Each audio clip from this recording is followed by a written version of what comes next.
de revenir au début. On ne sait jamais. Tu peux être en train de jouer et puis on coupe courant. Les gens s'en vont et puis on dit, mais Agalama l'a joué, tu dis oui. Il a joué quoi? Tu dis, moi c'est le début, je n'ai pas vu la fin. Mais si au moins j'ai joué au début, la fin.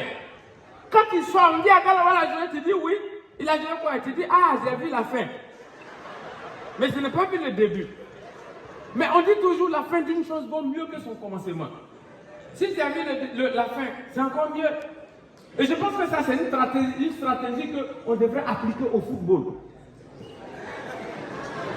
Désormais, tous les matchs de football, on doit commencer d'abord par les tirs au but. Et puis maintenant, on s'en va commencer le match au début.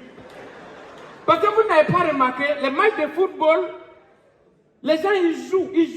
90 minutes, ils sont épuisés. On dit, allez-y tirer les tirs au but. Le gars, il est fâché, il est fatigué.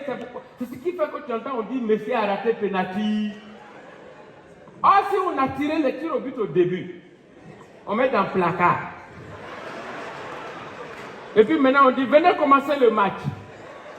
Vous jouez pendant 90 minutes, s'il n'y a pas de score, l'arbitre demande, mais qui avait marqué les tirs, qui a gagné le tir au but là?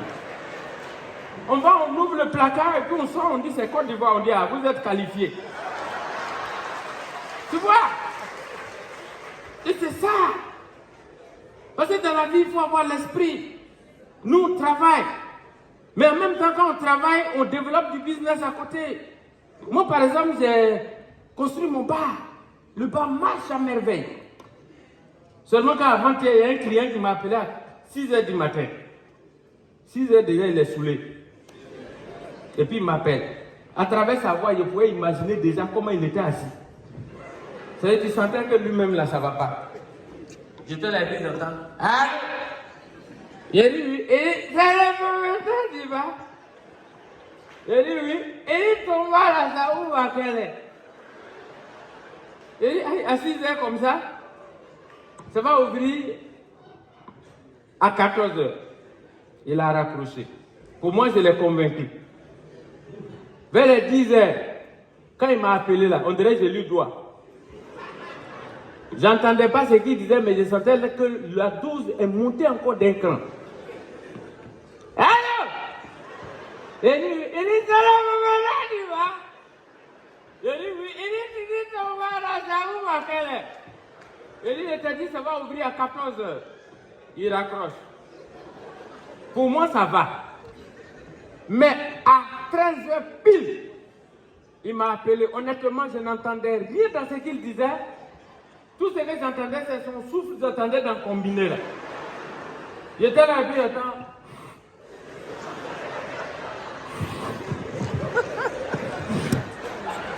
Et puis un coup, il éclate.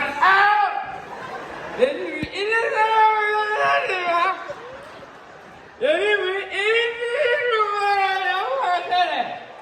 je ne sais pas s'il pleure ou bien il parle, je ne sais pas. Il dit 14h. Il faut attendre, il reste 1 heure, on va ouvrir, tu vas venir.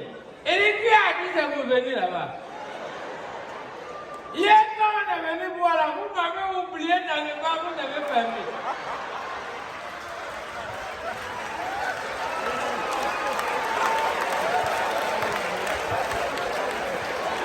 Il va venir ouvrir, il a pas à la maison. Il a dit, mais tu ne pouvais pas dire que tu étais dans le bar. Il dit, toi-même, tu ne peux pas imaginer. Tu as déjà entendu qui dit de venir ouvrir le bar à 6h. D'ailleurs, même prends ton temps, je ne suis pas pressé. Les jours qui me là, il faut venir. J'ai pas envie de caler à ton nom. J'ai compris que c'est compliqué. Et quand tu entreprends des actions comme ça que ça ne marche pas, je comprends alors pourquoi les gens ont envie d'aller expérimenter ou bien chercher d'autres horizons. Mais quand tu voyages, c'est là que tu vois qu'il y a d'autres réalités. Oui, surtout quand tu es dans l'avion.